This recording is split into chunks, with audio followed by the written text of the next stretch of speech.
belong to the glam people.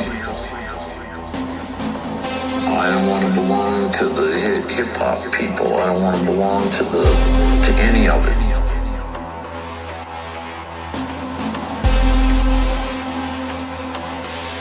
I just want to be.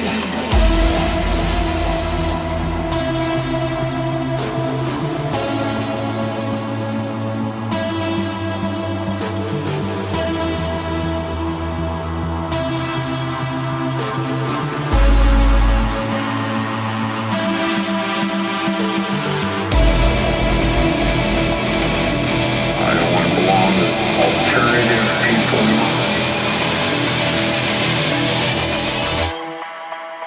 I don't want to be a punk.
Hello, Protection Warrior Hardliners. I hope you enjoyed the little montage there at the start.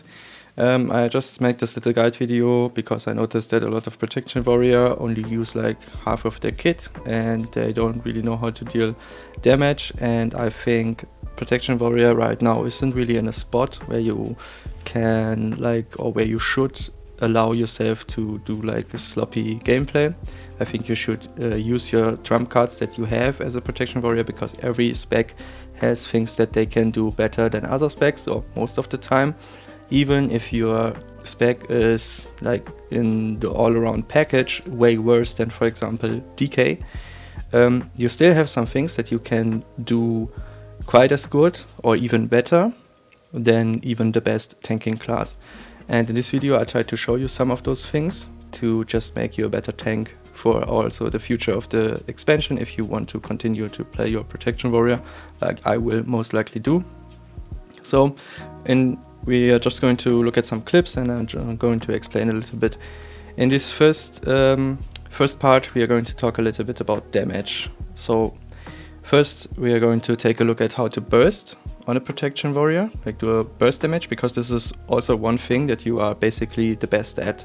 If the bursting, you can get crazy numbers in your burst window if you get a little bit of crit luck. Obviously DK can also burst really high, but you can actually burst a little bit higher than that if you use recklessness, or if you get crit luck, because recklessness basically just improves your crit luck. But anyway, so the first thing you want to keep in mind is your vengeance, like the attack power that you get from your tank passive. Here you can see a little weak aura where I can see my vengeance. Link in the description, by the way. So even if the other tank wants to start, it would be wise to let you to take the first 1 or 2 hits to get your vengeance up, because if you put vigilance on your co-tank, you can keep your vengeance even if you're not actively tanking. So it's good if you get it up immediately, and then after that your co-tank can take the boss and you will basically keep your vengeance. There are multiple ways to do this, or actually 2 ways, and one is to take the first couple of hits. Here I tried to take the first couple of hits, and then my DK partner taunts off me, which is a little bit too early. We can see here I only have 4% vengeance, but this brings me to another method that you can use, is to intervene the other tank.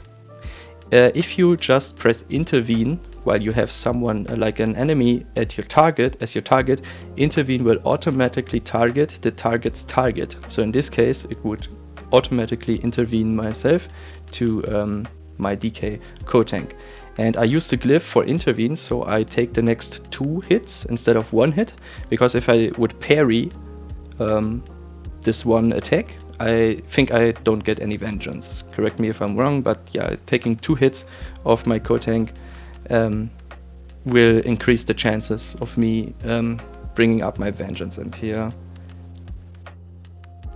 zack, my vengeance is up at max, 14k for me right now. And now it's time to burst. You will use, you want to use your recklessness here, pop recklessness, pop shield block, because shield block will increase the damage of your shield slam by 100%. Use your unused trinket, or whatever, orc racial, and then use berserker, berserker stance, and then colossus smash. Because Colossus Smash reduces armor by 100%, which is like round about 30% more damage, also physical damage. And you want to ideally have a shield block active, a shield wall, not all these shields, man, a shield slam. You want to have active ready, so that you can immediately, the first global you cast after you casted Colossus Smash wants to be your shield slam. Then I use Berserker Rage and Inner Rage, so that I first take a lot of get a lot of rage from damage taken, and second I can spam Heroic Strike 50% faster. And now I hit my first shield slam, a boom, 123k shield slam crit here, and a 50k Heroic Strike, I think. Now then you press, you can stay in Berserker stance if you're not actively tanking. If you're actively tanking, Berserker stance means first up, no real threat productions, and you can get crit, like the boss can crit you. However, if you have shield block active, this isn't really that big of a deal as you might think. So if you're really brave, you could even actively tank in Berserker stance and burst the boss. But yeah, if you also use recklessness together, I would suggest you go back to defensive stance if you're actively tanking. Otherwise it would be, like the spell suggests, pretty reckless.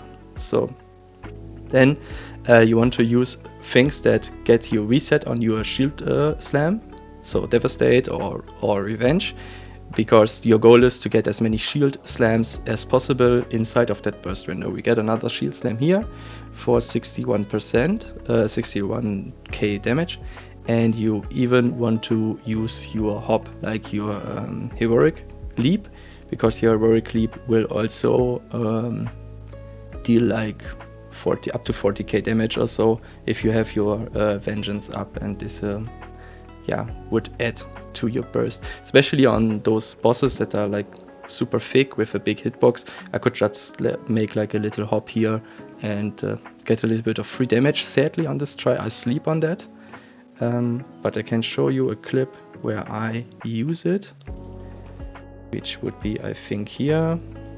Boop, boop, boop, boop. Yeah. This is from, like you saw this in the montage. Here I get my vengeance up from just taking the first couple of hits of the boss. Then I circle around the boss to, yeah, don't get parried, and use like the same little bit of a burst combo here. Boom, 95k shield slam, and then I try to get some resets, do this little hop.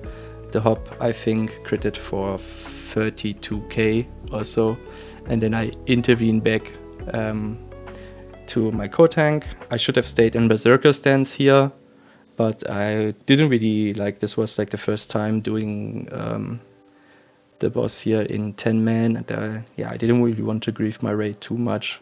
Like, I didn't really know if I die, if he crits me or what, but I should have stayed in Berserker stance here for sure.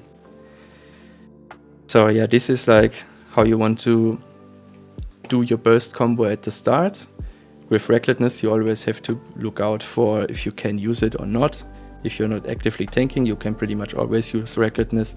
If you're not, if you are actively tanking, sometimes you can still use recklessness. For example, on normal bosses, I would use recklessness still, and on some bosses it doesn't matter. For example, on Chimeron, if you take the break stacks, as long as you stay above 10k HP, you will not die. So using recklessness or not using recklessness doesn't make a difference. It even doesn't make a difference if you be in Berserker stance or not, other for your threat, because yeah, you just need to be above 10k HP. It's like the boss mechanic, which allows you to do those things.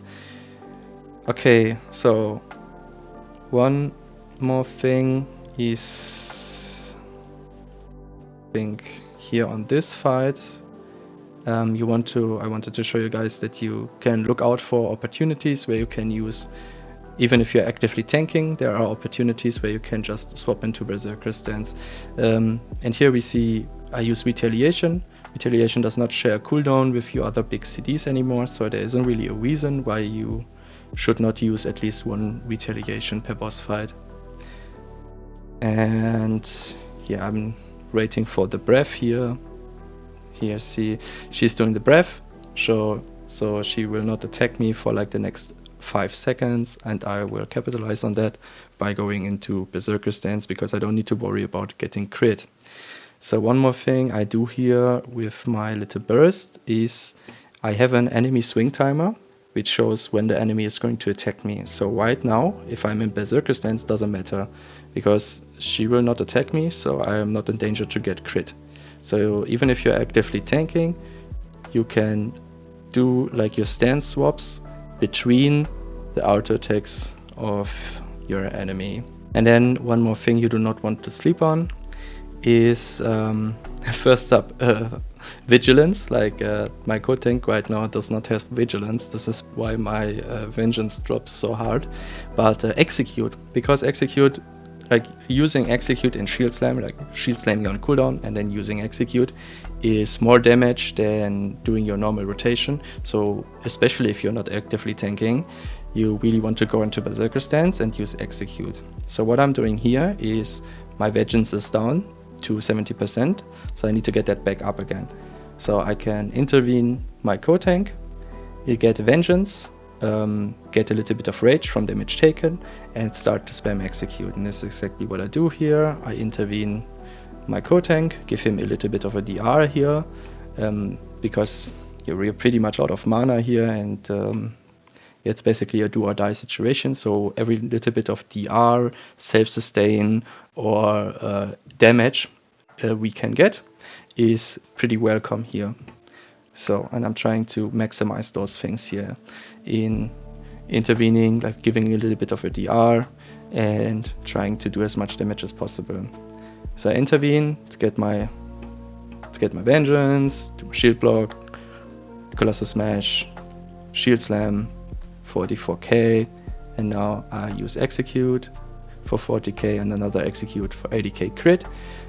Because I popped my recklessness. Now I should have popped my recklessness shortly before I used my shield slam, but I was a little bit afraid that I would like take too much damage from the hits I take off my co-tank. But I think the 2 hits that I take with intervene were already been intervened. So yeah, it was just a little misplay. I should have used recklessness earlier here in this situation. So yeah, just using shield slam and execute, getting parried here because I'm stupid, and now getting into the group with blackout, and use my Berserker Rage to get a little bit more rage from the damage taken that I can then convert into damage via execute. So yeah, those are like the couple of things I wanted to tell you when it comes to how to deal a lot of damage.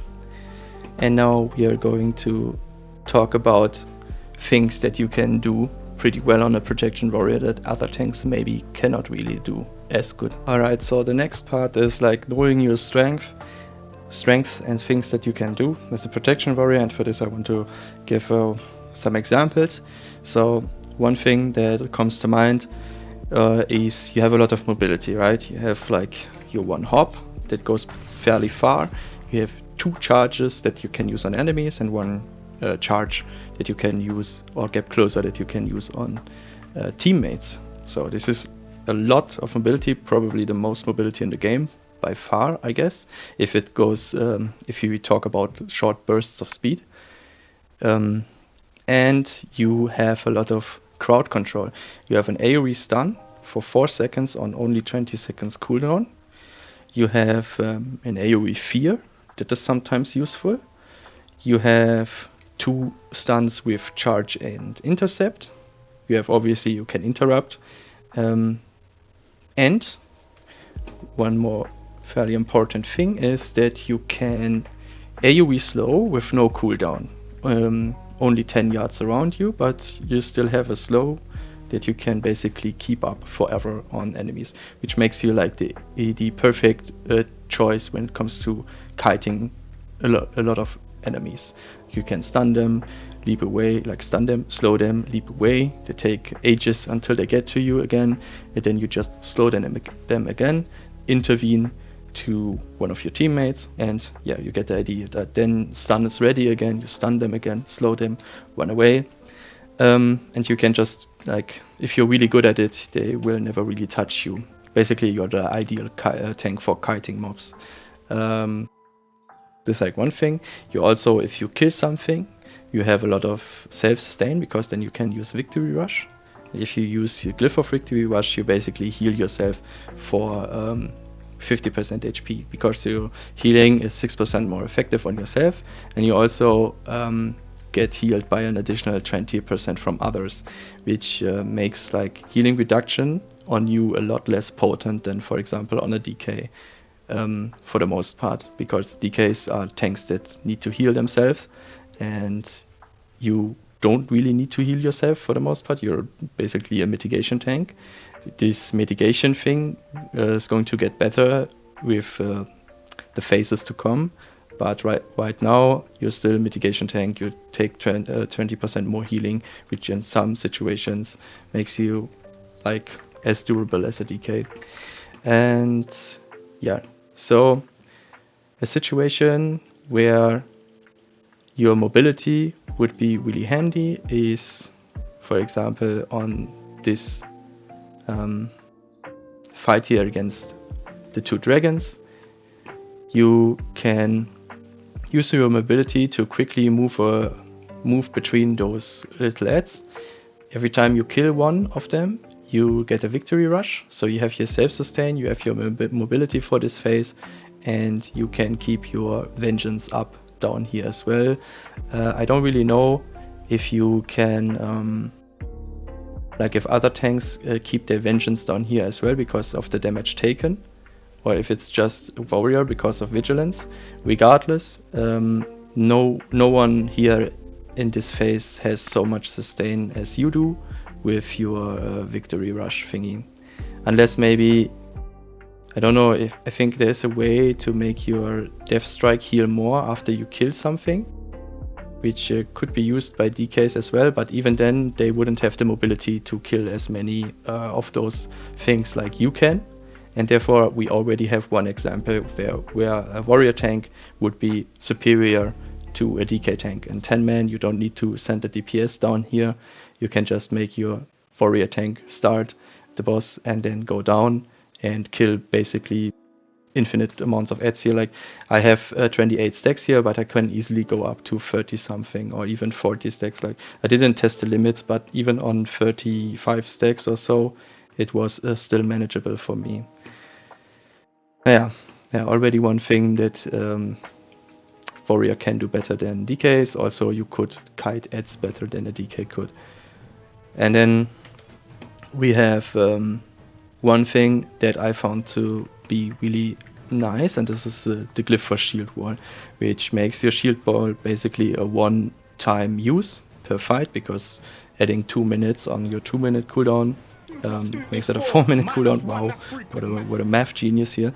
But yeah, most fights are not 4 minutes or more, and on a lot of fights having only one shield wall can be better than being able to have multiple shield walls. Like the 60% DR shield wall really makes a difference in pretty much every situation, and the 40% shield wall sometimes doesn't really make a difference. Especially if you have your 4 set, you would get 50% more duration on shield wall, which is pretty huge if it is a 60% DR. If you combine shield wall with shield block, this basically makes you immune to damage, you could almost say. Like the damage that you take where you have both of these active, both melee and magic damage is almost non-existent. And for this, we're going to look at the Haifus clip. This is here. So Haifus starts here. I have 7 stacks already. Usually I would call, like on 9 stacks, I usually would call the Blessing of Protection to get my stacks reset. But with this little combo here, shield block, shield wall, AoE taunt, I can milk more value from the Blessing of Protection, like get more stacks cleansed, and I can also take basically everything that is here right now, while having basically no healing income, without being in any risk of dying whatsoever. I use here Last Stand as well, because I was a little bit scared, but wasn't really necessary. Now I call the Blessing of Protection, and yeah, I took a lot of stress off my DK. I bide a little bit of time before we need to tank swap, and so I basically got a lot of value from the glyph of shield wall here. So one more situations where I found the shield wall glyph to be really effective is on Chimeron, when the system failure happens and you lose your cheat death. So if you die, you die. You can use your shield wall to, your stronger shield wall to still tank the boss basically. And normally you would have an off tank take the break stacks for this duration here. But if you're a warrior tank, you basically only need 2 tanks. I don't know, I mean, you surely can do it with other tanks as well. But on a warrior, with this technique, you can do it as well. So I planned for the first break stack, I planned to use my shield wall, my self-healing, and I wanted to use my on-use trinket here, which gives me a little bit of extra HP, but I fat-fingered it earlier in the fight. So sloppy play on my part here. But with shield wall, 60% DR, a little bit of self-healing and a little bit of extra HP, I'm fine here. I know I parry those hits, but I tried this boss more than once, and these 3 cooldowns would be enough to keep me alive here. Now the first break stack happened, and now we're getting a double strike here, so the DK will take the boss for now until the next break will happen. So for the next break, I will first, like if my HP is up, like right now, I will only commit shield block, because I know if I either parry, dodge or block the next attack, like the next auto attacks that come from Chimeron. And in this phase, he's also casting a lot of abilities, so he isn't auto attacking as much as he usually would. And so I keep an eye on my health. I use shield block so that I don't get one shot, and I keep an eye on my health. I have 140 KHP, so if I block the attack, I will not die. And my HP bar isn't moving. If it would drop down, I would use Last Stand, and therefore I would be fine again. I would not die. So I'm really being here really careful with my cooldowns, and I managed to only quote-unquote use shield wall and my self-heal ability. For the next system failure, we only get one system failure. For the next system failure, I would use then Last Stand and shield block for the first break stack, and then I would, if we are in danger of getting a second stack, I would call an off tank to taunt.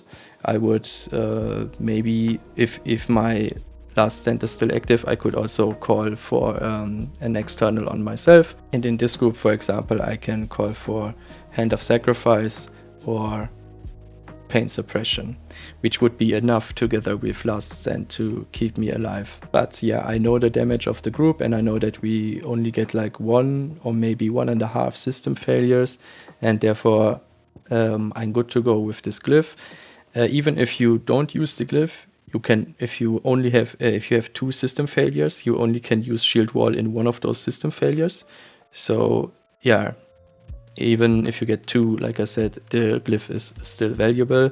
If you get 3 system failures, in this case, this strategy wouldn't really work anymore. And yeah, I wouldn't really know if you then still need an off tank to taunt the stacks or what you want to do in this case. But yeah, in our case, like I played it here, worked fine, and we only needed 2 tanks. So yeah, I don't want to make this video too long. It's already really long, I think. So I'm going to have to make a cut here. And as always, I hope you learned something. And until the next one, stay tuned. Take care.